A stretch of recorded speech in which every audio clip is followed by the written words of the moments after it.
আজ দুপুরে সময়ের আগেই কর্তামশাই বাড়ি এসে হাজির, আর এসেই ওনার আবদার আমাকে মুখরোচক একটু কিছু বানিয়ে দাও। আমি দুপুরে মাছের ঝোল আর ভাত বানাচ্ছি, তার মাঝে কী মুখরোচক বানাবো আমি?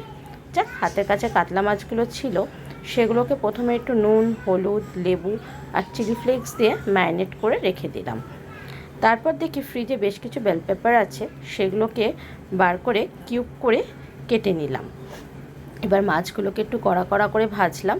ভেজে সেই মাছ ভাজা তেলের মধ্যেই বেল পেপারগুলো, তার মধ্যে একটু লঙ্কা এবং পেঁয়াজ দিয়ে সুন্দর করে ভেজে নিলাম। এই ভাজার সময় কিন্তু নুন দিতে ভুলো না, তাতে বেল পেপারগুলো একটু নরম হয়ে যাবে। এবার কি তার মধ্যে একটু সস দিয়ে ভাজা মাছগুলো দিয়ে একটু সটে করে দিলেই ব্যাস হয়ে গেল আমার মুখরোচক পদ। ওপর দিয়ে একটু লঙ্কা আর লেবু দিয়ে সার্ভ করলাম। খেয়ে যা বললো, উফ, প্রতিদিনই না দুপুরবেলা তাড়াতাড়ি বাড়ি চলে আসে। যাই হোক, তোমাদের বাড়িতেও হঠাৎ করে কেউ অতিথি চলে এলে এইভাবে বানিয়ে দিতে পারো।